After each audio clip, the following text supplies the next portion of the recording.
ನಮಸ್ಕಾರ ವೀಕ್ಷಕರೇ.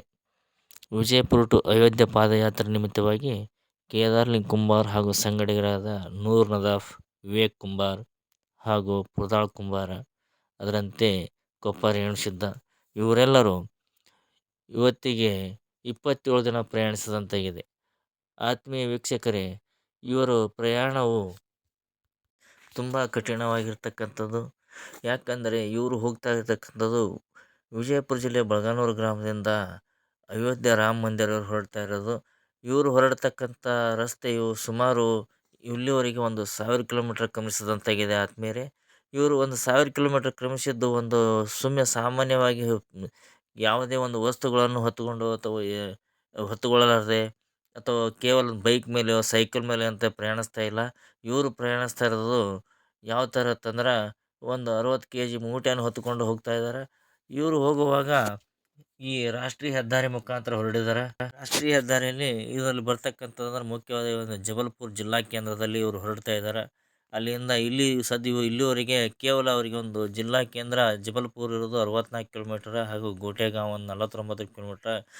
ಇವರು ಸದ್ಯಕ್ಕೆ ಸ್ಥಳದಲ್ಲಿ ಧೂಮ್ ಎಂಬ ಸ್ಥಳದಿಂದ ಇವರು ಇರೋದು. ಕೇದಾರ್ ಕುಂಬಾರ್ ಹಾಗೂ ಸಂಗಡಿಗರು ಇಲ್ಲಿವರೆಗೆ ಸುಮಾರು ದಿನವನ್ನು ಕ್ರಮಿಸಿದಂತಾಗಿದೆ ಆತ್ಮೀಯರೇ.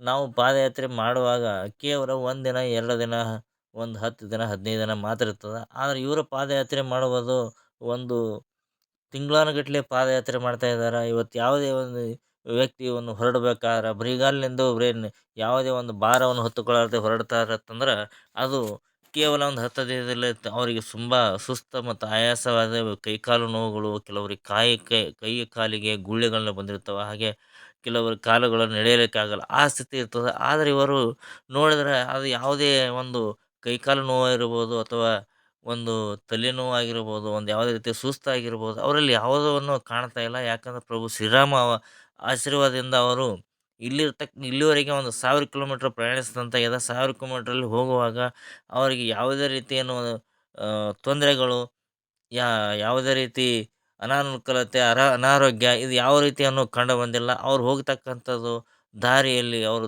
ಅತಿ ಉತ್ಸುಕದಿಂದ ಸಂತೋಷದಿಂದ ನಗುನಗುತ್ತಾ ಹೊರಡ್ತಾ ಇದ್ದಾರೆ ವೀಕ್ಷಕರೇ.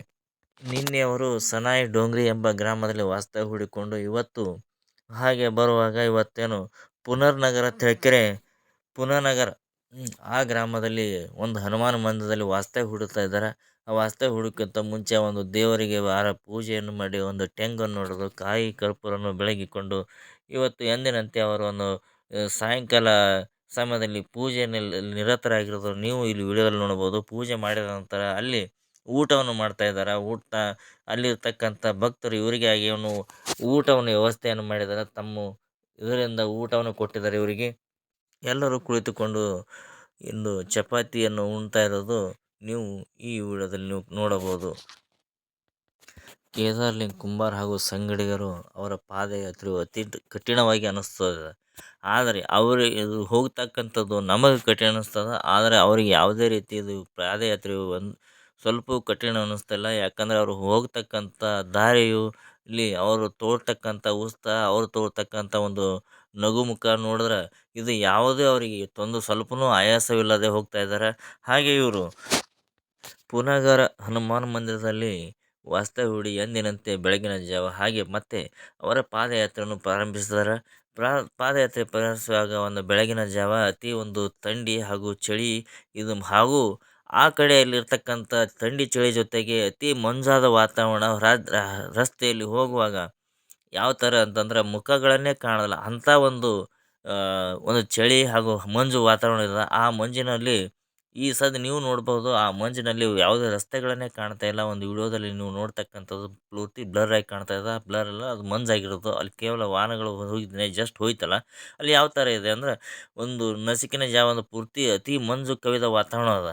ಇಂಥ ಸಮಯದಲ್ಲಿ ಅವರು ಪಾದಯಾತ್ರೆ ಮಾಡ್ತಾ ಇದ್ದಾರೆ ಅಂದರೆ ಒಂದು ಸುರಕ್ಷತೆಯಿಂದ ಯಾಕಂದರೆ ರಸ್ತೆ ಬದಿಯಲ್ಲಿ ಈ ವಾಹನಗಳು ಒಂದಕ್ಕೊಂದು ಹೋಗೋದೇ ಕಾಣೋದಿಲ್ಲ. ಅಂಥ ಸಮಯದಲ್ಲಿ ಇವರು ಹೋಗ್ತಕ್ಕಂಥದ್ದು ಯಾಕಂದರೆ ರಸ್ತೆ ಬದಿಯಲ್ಲಿ ಒಂದೇ ಸೈಡಲ್ಲಿ ಹೋಗಬೇಕು. ಯಾಕಂದ್ರೆ ವಾಹನಗಳು ಯಾವ ರೀತಿ ಬರ್ತಾವಂದ್ರೆ ಇದನ್ನೇ ರಸ್ತೆಗಳೇ ಕಾಣಲ್ಲ. ಅಂಥ ಸಮಯದಲ್ಲಿ ಇವರು ಒಂದು ದಾರಿ ಪಕ್ಕದಲ್ಲಿ, ಯಾಕಂದರೆ ವಾಹನಗಳು ಚಲಿಸುವಾಗ ಒಂದು ಅಪಾಯಕಾರಿ ಇರ್ತದೆ. ಇಂಥ ಸಮಯದಲ್ಲಿ ಅವರು ಒಂದು ವಾಹನಗಳು ಹೋಗುವಾಗ ಅವರು ಬೆಳಕಿಲ್ಲದಿದ್ದರೂ ಕೂಡ ತಮ್ಮ ಲೈಟನ್ನು ಹಾಕ್ಕೊಂಡು ಹೋಗಬೇಕು. ಯಾಕಂದರೆ ಸುಮಾರಾಗಿ 8, 9 ಗಂಟೆ ಆದರೂ ಕೂಡ ಅಲ್ಲಿ ಒಂದು ಮಂಜು ಕವಿದ ವಾತಾವರಣ ಕಾಣ್ತಾ ಇದೆ. ಈ ಸಮಯದಲ್ಲಿಯೂ ಕೂಡ ಅದೊಂದು ಪೂರ್ತಿ ಕ್ಲಿಯರಾಗಿ ವಾಹನಗಳು ಹೋಗೋದನ್ನು, ಕಾರುಗಳು ಮತ್ತು ಬೈಕ್‌ಗಳು ಇವೆಲ್ಲ ಹೋಗೋದನ್ನು ಯಾವುದೇ ಕ್ಲಿಯರಾಗಿ ಕಾಣಿಸ್ತಾ ಇಲ್ಲ. ಆದರೆ ಇವರು ಹೋಗುವಾಗ ಒಂದು ದಾರಿಯಲ್ಲಿ ಆ ರಸ್ತೆ ಬಿಟ್ಟು ಪಕ್ಕದಲ್ಲಿ ಹೋಗ್ತಾ ಇದ್ದಾರೆ. ಯಾಕಂದ್ರೆ ಅಲ್ಲಿ ಹೋಗುವಾಗಕಾರ ವಾಹನಗಳು ಬರ್ತಾವ. ಅದೇ ರೀತಿ ಇವರು ಒಂದು ಸ್ಟೇಜಲ್ಲಿ ಬಂದು ಒಂದು ವಿಶ್ರಾಂತಿಯನ್ನು ಪಡೀತಿದ್ದಾರೆ. ವಿಶ್ರಾಂತಿ ಪಡೆಯುವ ಸಮಯದಲ್ಲಿ ಅಲ್ಲಿ ಇರ್ತಕ್ಕಂಥ ಒಂದು ಬೆಳಗಿನ ಜಾವ ಚಳಿಯಲ್ಲಿದೆಯಲ್ಲ, ಆ ಚಳಿಗೆಯಲ್ಲಿ ಒಂದು ಮುಖಕ್ಕೆ ಒಂದು ಅರಿವೆಯನ್ನು ಕಟ್ಟಿಕೊಂಡು ಅಥವಾ ಟವೆಲ್ ಕಟ್ಟಿಕೊಂಡು ಹಾಗೆ ಪ್ರಯಾಣಿಸ್ತಿದ್ದಾರೆ. ಅದರ ಸ್ವಲ್ಪ ಸಮಯದಲ್ಲಿ ವಿಶ್ರಾಂತಿಗೆ ಎಂದು ನಿಂತುಕೊಂಡಿದ್ದಾರೆ. ಆ ಸಮಯದಲ್ಲಿ ಜನಗಳು ಯಾರೂ ಓಡಾಡೋದಿಲ್ಲ. ಬೆಳಗಿನ ಥಂಡಿ ಇರ್ತದೆ. ಈ ಸಮಯದಲ್ಲಿ ಇನ್ನೂ ಜನಗಳು ಮಲಗಿರ್ತಾರೆ. ಕೇವಲ ಕೆಲವೊಂದು ವಾಹನಗಳು ಮಾತ್ರ ಹೋಗ್ತದೆ. ಆದರೆ ನಾಯಿಗಳು ಬಂದು ಇವ್ರ ಜೊತೆ ಮುದ್ದಾದ ಪ್ರೀತಿಯಿಂದ ಮಾತಾಡಿಸ್ತಾ ಇದ್ದಾರೆ ನೋಡಿ. ಅವ್ರು ಇರ್ತಕ್ಕಂಥ ಒಳಗೆ ವಿವೇಕ ಕುಂಬಾರ ಇದ್ದಾನೆ. ಆ ನಾಯಿಗಳು ಅವ್ರ ಜೊತೆ ಎಷ್ಟೊಂದು ಪ್ರೀತಿಯಿಂದ, ಎಷ್ಟೊಂದು ಸಲಿಗೆಯಿಂದ ಅವ್ರ ಜೊತೆ ಒಂದು ಚಕ್ಕಂದಿಯನ್ನು ಆಡ್ತಾ ಇದ್ದಾವೆ.